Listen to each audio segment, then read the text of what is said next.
ప్రతిరోజు మనకు దేవుడు క్రొత్త విషయాలు నేర్పిస్తూ ఉన్నాడు. మనం ఇంకను ఒకవేళ శ్రమలు వస్తే ఎలా ఎదుర్కోవాలి, లేదంటే ప్రార్థనలో ఇంకా ఎలా ఎదగాలి, లేదంటే మనం సిలువను చూసినప్పుడు మనకేం అర్థం అవ్వాలి, మనం ఏం గ్రహించాలి, ఇలాంటి విషయాలన్నీ కూడా మనము నేర్చుకుంటూ ఉంటున్నాము. ప్రతిరోజు దేవుడు తన ఆత్మీయ ఆహారము చేత మనను బలపరిచి తృప్తిపరుస్తున్న దేవాతి దేవునికే స్తోత్రాలు చెల్లిద్దాము. హల్లెలూయా, హల్లెలూయా, హల్లెలూయా. ఈరోజు కొద్ది నిమిషములు మనం దేవుని వాక్యమును ధ్యానించుకుందాం. కీర్తనకారుడు దావీదు రాసిన కీర్తనలు 34వ కీర్తనను మనము ధ్యానించుకుందాం. దావీదు రాసిన కీర్తన 34వ కీర్తన 4వ వచనమును మనము చదువుదాం. నేను యెహోవా యొద్ద విచారణ చేయగా ఆయన నాకు ఉత్తరమిచ్చెను. నాకు కలిగిన భయమన్నిటిలో నుండి ఆయన నన్ను తప్పించెను. దావీదు ప్రార్థన చేస్తూ ఉన్నాడు దేవునికి. దావీదుకు శ్రమ వచ్చినప్పుడు దేవుని వైపే చూసేవాడు. ఈ శ్రమల నుండి విడిపించేవారు నాకు ఎవరూ లేరు, ఈ శ్రమ నుండి తప్పించేవారు ఎవరు లేరు, దేవుడు మాత్రమే వీటన్నిటి నుండి విడుదల ఇచ్చేవాడని మరి ప్రార్థన చేసేవాడు, దేవుని దగ్గర అడిగేవాడు, మొరపెట్టుకునేవాడు. ఆ రీతిగానే ఇక్కడ కూడా మరి దావీదు ప్రార్థన చేస్తున్నాడు. చేసినప్పుడు తన ప్రార్థనకు జవాబు వచ్చిందంట. ఏందనంటే, నేను యెహోవా యొద్ద విచారణ చేయగా, నేను దేవుని దగ్గర ప్రార్థన చేస్తూ ఉన్నాను. ప్రార్థన చేస్తూ ఉన్నప్పుడు ఆయన నాకేం చేశాడు? ప్రార్థన చేయగా ఆయన నాకు ఉత్తరం ఇచ్చాడు. ఉత్తరం అంటే జవాబిచ్చాడు కదా. మనం దేవుని దగ్గర అడిగినప్పుడు జవాబు పొందుకోవాలి. ఒకవేళ జవాబు పొందుకోలేదనంటే మనకు ప్రార్థన ఇంకా కొంచెం మనము పెంచాలి, ఇంకా కొంచెము మనము భారం కలిగి ప్రార్థన చేయాలి, ఇంకా కొంచెం మనము మొరపెట్టుకోవాలి, ఇంకా కొంచెం మనము విజ్ఞాపన చేయాలి. మనకు ఉత్తరము రాలేదంటే ఇక్కడ మరి దావీదుకైతే దేవుడు ఉత్తరం ఇచ్చాడంట. తను దేనికైతే మొరపెట్టాడో దాని గురించి మరి దేవుడు ఉత్తరము ఇచ్చాడు. నాకు కలిగిన భయమన్నిటిలో నుండి ఆయన నన్ను తప్పించాడు. ఆయనకు అనేకమైన భయములు కలిగాయంట. భయములు ఉన్నవి తన హృదయములో. ఆ భయముతో, ఆ వేదనతో మరి దేవుని దగ్గర అడిగినప్పుడు ఆ భయములన్నిటిలో నుండి ఆయన ఏం చేశాడంట? తప్పించాడంట. ఆ భయములన్నీ కూడా తప్పించేవాడు ఆయనే. ఈరోజు నువ్వే భయముతోటి ఉన్నావో, ఏ బాధతోటి ఉన్నావో, ఏ సమస్యతోటి ఉన్నావో, అయితే దేవుని దగ్గర నువ్వు ప్రార్థన చేస్తే చాలు. ఎలా చేయాలి అంటే దావీదు చేసిన ప్రార్థన చేయాలి. మీకు అందరికీ తెలుసు, నేను ప్రతిసారి చెప్తూనే ఉంటా. దావీదు ఎన్నిసార్లు ప్రార్థన చేసేవాడండి? ఒక రోజుకు ఎన్నిసార్లు ప్రార్థన చేసేవాడు? ఒక రోజుకు తను 3 సార్లు ప్రార్థించేవాడు. జాగ్రత్తగా వినాలి. ఒక రోజుకు 3 సార్లు ప్రార్థన చేసేవాడు, 7 సార్లు ఆరాధన చేసేవాడంట. అంటే ఆయన నిత్యము ఆరాధనించేవాడు దేవుణ్ణి. ఆయన చేసిన మేలును జ్ఞాపకము చేసుకుంటూ ఆయన స్తుతించేవాడు, ఆయనకు స్తోత్రాలు చెల్లించేవాడు. అంటే దినములో 10 మార్లు దేవుని దగ్గర ఉండేవాడు. 3 మార్లు ఆయన మహారాజు అయినప్పటికైనా కూడా మనకైతే చాలా బిజీ కదా, మనకు చాలా అంటే చాలా బిజీ. ఆయన ఒక మహారాజా అయి ఉండి కూడా తను 3 సార్లు దేవునికి ప్రార్థించటము ఏ రోజు మర్చిపోలేదంట. అలాగే ఆరాధన చేయడము ఏ రోజు కూడా మర్చిపోలేదంట. ఎందుకంటే ఆయన రుచి చూసి తెలుసుకున్నాడు. ఆయన 8వ వచనంలో చూస్తే యెహోవా ఉత్తముడని రుచి చూసి తెలుసుకున్నాడు. దేవుడు ఎలాంటి వాడో రుచి చూశాడు కదా. మనం ఒక కర్రీ రుచి చూసినప్పుడు ఏం చేస్తాము? పదే మళ్ళీ అక్కడికి వెళ్ళి తినాలనిపిస్తుంది కదా, లేకుంటే తెప్పించుకొని తినాలి, లేదంటే వండుకొని తినాలి అనిపిస్తుంది. ఎందుకంటే ఆ రుచి మనకు తెలుసు. ఆ రుచి మనకు తెలిసినప్పుడు దానికి అలవాటు పడతాం.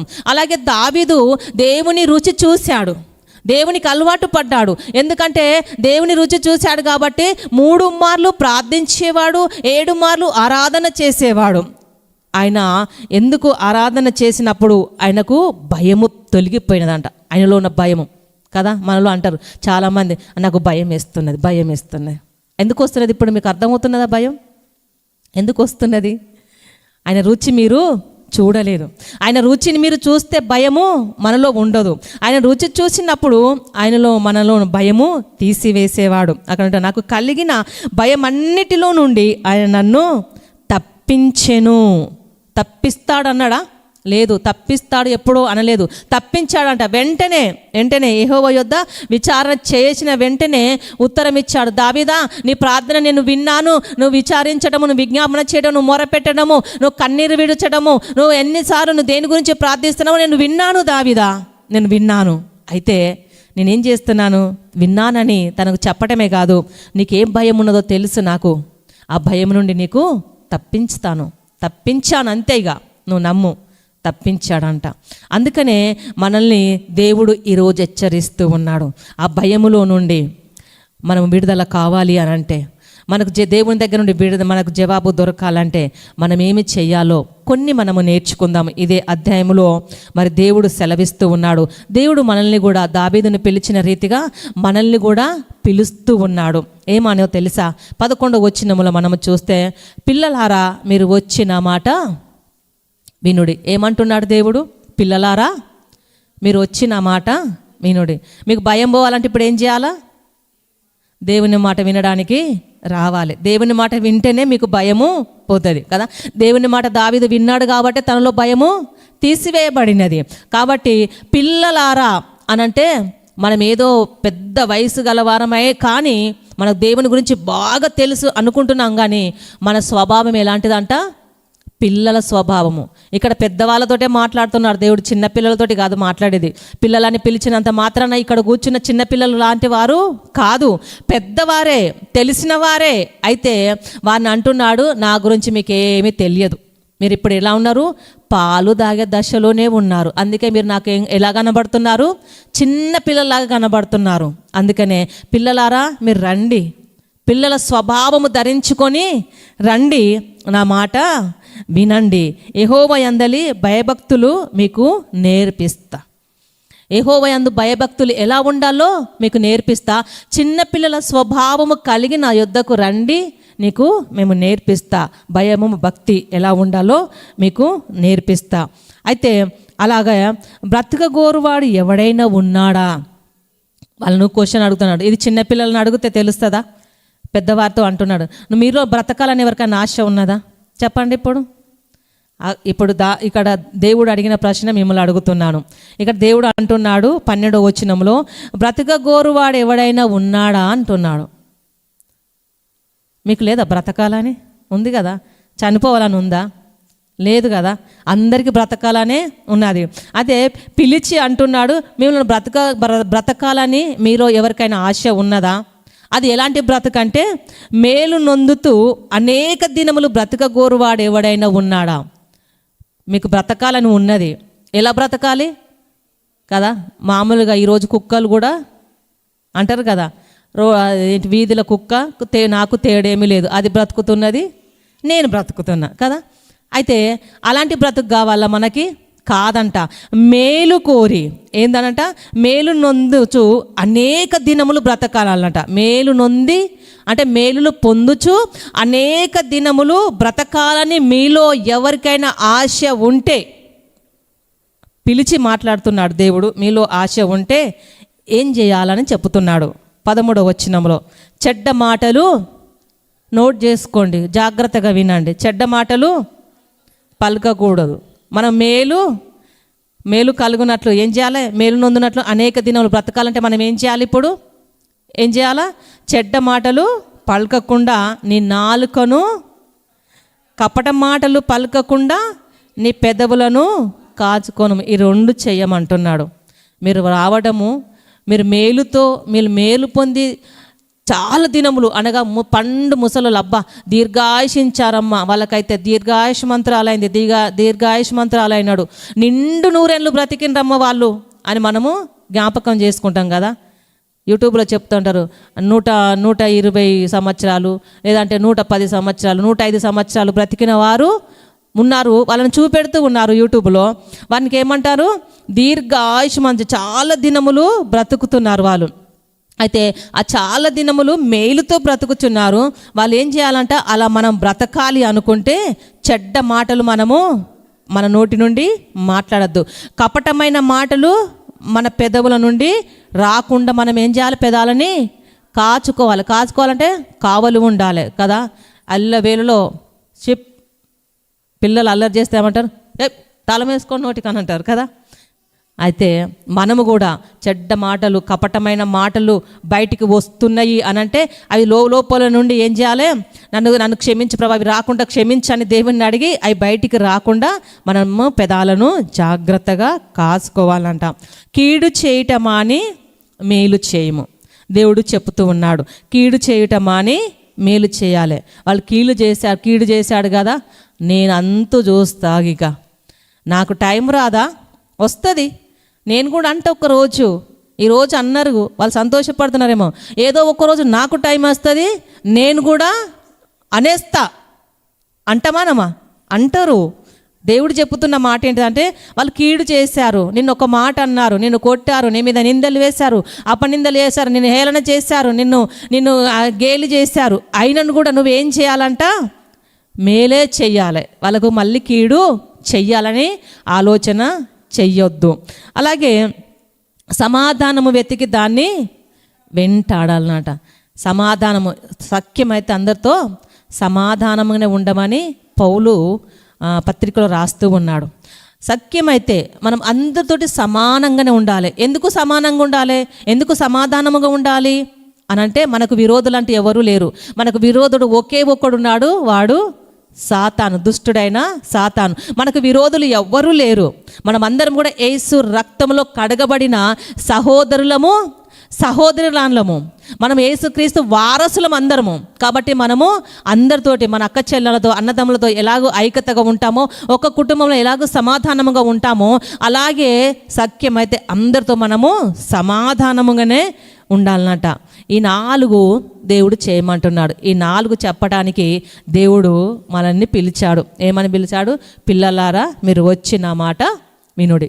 ఇప్పుడు విన్నారు కదా, ఏం చెప్పాడు దేవుడు?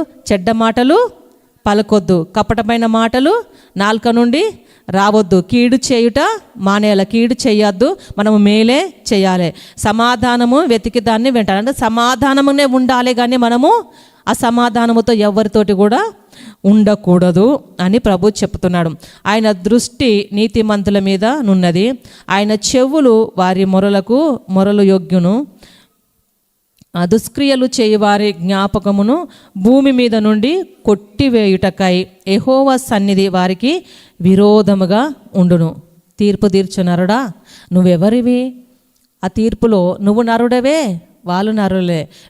మీకై మీరు తీర్పు తీర్చుకోకండి, అదేందో నా మీద వెయ్యండి, నేను వారికి తీర్పు తీరుస్తా. అక్కడ ఏమైనా దుష్క్రియలు చేయువారి జ్ఞాపకమును భూమి మీద నుండి కొట్టివేయుటకై యెహోవా సన్నిధి వారికి విరోధముగా ఉన్నదట. ఎవరి సన్నిధి ఉన్నది విరోధముగా? ఇప్పుడు చేస్తామా? ఇప్పుడు ఏమంటాం? కీడు చేయడానికి ఇష్టపడదామా? వాళ్ళు చెడ్డ మాటలు మాట్లాడదామా?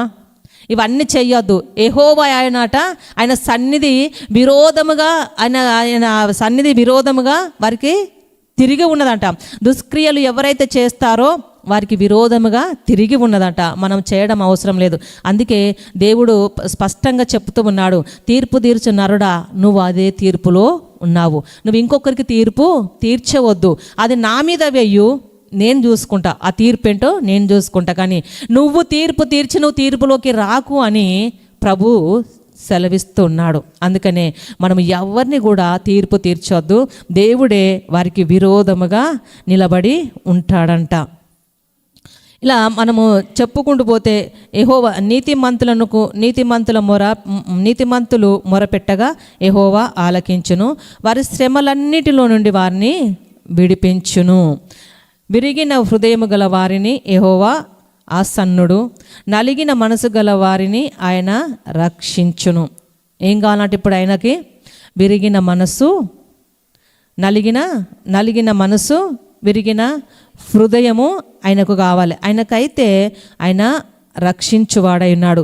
నీతిమంతునికి కలుగు ఆపదలు అనేకములు, వాటి నుండి ఆయనే యెహోవా వానిని విడిపించును. నీతిమంతులకు అనేక ఆపదలు వస్తాయి. ఆపదలు అంటే ఇప్పుడు ఇవన్నీ కూడా మనం చెయ్యకుండా ఉంటే అవన్నిటి నుండి ఏదో ఒక రోజు విడిపిస్తాడు. అవన్నీ కూడా దావీదుకు జరిగినవి ఇక్కడ, అవన్నీ కూడా దావీదుకు ఎదురైనవి. అందుకనే యెహోవా దగ్గర విచారణ చేశాడంట, యెహోవా దగ్గర మొరపెట్టాడంట. మొరపెట్టినప్పుడు ఆయన వెంటనే ఉత్తరం ఇచ్చాడు. ఎందుకంటే ఆయన నీతిని చూసి, ఆయన నిజాయితీని చూసి ఆయనకు వెంటనే ఉత్తరం ఇచ్చాడు. ఆయన నీతిమంతుడు. దావీదు గురించి దేవుడు సాక్ష్యం ఇస్తాడు. ఏమంటాడు? దావీదు హృదయానుసారుడు. నా హృదయం ఎలాగున్నదో ఆయనకు తెలుసు. నా హృదయానుసారంగా నా హృదయంలో ఏమున్నదో దాన్ని బట్టి నడిసేవాడని అర్థం. అంటే దావీదుకు అంత గొప్ప పేరు దేవుడిచ్చాడు. దావీదు హృదయానుసారుడని ఇచ్చాడు. అందుకనే దావీదు నీతిని బట్టి తన ఆపదలో నుండి తనను రక్షించాడు. తనకు ఎన్నో శ్రమలు వచ్చాయి, ఆ శ్రమల నుండి తను విడిపించి తనను కాపాడాడు. అందుకనే మనము కూడా దేవునికి ప్రార్థన చేసినప్పుడు ఎలా చేయాలి? ఇక్కడ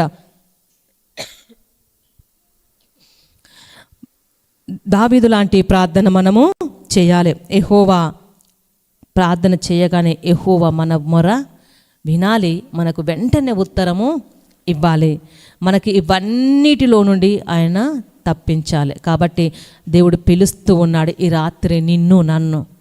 ఇవన్నీ మనం సరి చేసుకోవడానికి ఒక అవకాశం దేవుడు ఇచ్చాడు. ఏంటో తెలుసా? ఒకానొక సందర్భంలో ఇవన్నీ సరి చేసుకోవడానికి మనకు ఒక మధ్యవర్తి ఉండేది. ఎవరుండేది? ప్రవక్తలు ఉండేవి కదా. వారు వెళ్ళి ఆ పరిశుద్ధ స్థలము, అతి పరిశుద్ధ స్థలం అని మనం దేవునికి డైరెక్ట్ చెప్పుకోవడానికి ఉండకపోతుండే. ఆ డైరెక్ట్ చెప్పుకోక మనం ఏం చేయాలంటే ఆ యాజకునికి చెప్తే ఆ యాజకుడు వెళ్ళి మన పక్షాన అవన్నీ బలులు అర్పించి మన పక్షాన దేవుడు ఏది చెప్తాడో మళ్ళీ అది తీసుకొచ్చి మనకు చెప్పేవాడు. ఇంత లాంగ్ ఉంటుండే ఒకప్పుడు మనకు. కానీ యేసుక్రీస్తు ఈ లోకానికి వచ్చి, యేసుక్రీస్తు తన రక్తము ద్వారా, యేసుక్రీస్తు తన మరణము ద్వారా నిన్ను నన్ను తనతో మాట్లాడడానికి డైరెక్ట్ నీకు నాకు ఆ లైసెన్స్ ఇచ్చాడు. ఇంకా నువ్వు ఎవరితో మాట్లాడడం అవసరం లేదు. నీకు ఏదైనా సమస్య ఉన్నదా? నువ్వు నాతో మాట్లాడు. నాతో మాట్లాడితే నేను వెంటనే నీకేం చేస్తా? సమాధానం చెప్తా. నువ్వు అటు ఇటు తిరిగేసి వచ్చి మాట్లాడడం కాదు, డైరెక్ట్ నువ్వు నాతో మాట్లాడితే నీకు సమాధానము చెప్తా. నీకు ఏదున్నా ఒక తండ్రి దగ్గర కుమారుడు ఎలా చెప్పుకుంటాడో అలా చెప్పుకో, నేను నీకు వెంటనే నీకు ఉత్తరం ఇచ్చి నీకు జవాబిచ్చేసి నీ అన్నీ కూడా నీ భయములన్నిటిని కూడా నేను తీసివేస్తా అంటున్నాడు. అందుకనే అంత అయోగ్యత యేసు తండ్రి అయిన దేవుడు తన కుమారుని ద్వారా మనకు అయోగ్యత కలిగించాడు. తన రక్తము ద్వారా మనల్ని పరిశుద్ధపరిచాడు. తన రక్తముల ద్వారా ఆయనతో మనల్ని ఏకులుగా చేశాడు. మనము ఏకమై ఉండేలాగా చేశాడు. కాబట్టి ఆ సిలువ దగ్గరికి వచ్చి ఆ సిలువను చూసి ఆ సిలువ మీద తన ప్రాణమును త్యాగము చేసిన తన ప్రాణమును మనం ఒకసారి జ్ఞాపకం చేసుకుంటే, ఆ శ్రమలను మనం జ్ఞాపకం చేసుకొని, దేవా అవును తండ్రి, నేను నీ దగ్గరికి వచ్చి మొరపెట్టుకుంటున్నానయ్యా, నాకు నీతో మాట్లాడే అవకాశం నాకు కల్పించినందుకు నీకు స్తోత్రాలయ్యా. నీ సిలువ దారిని నాకు విలువ ప్రభా. అవును తండ్రి, నేను ఒకవేళ విలువలేని వానిగా ఉన్నాను ప్రభా, అయితే నీ సిలువ నాకు విలువనిచ్చినది. ఆ విలువ ద్వారా నేను నీ దగ్గరికి వచ్చాను, అడుగుతున్నాను, ఇవి నాకు కావాలి ప్రభు అని మనం మొరపెట్టుకుంటే దావీదుకి ఇచ్చిన విడుదల మనకు కూడా దేవుడు ఇవ్వడానికి సమీపంగా ఉన్నాడు. దేవుడు ఈ మాటలు దీవించి ఆశీర్వదించునుగాక. ఆమేన్.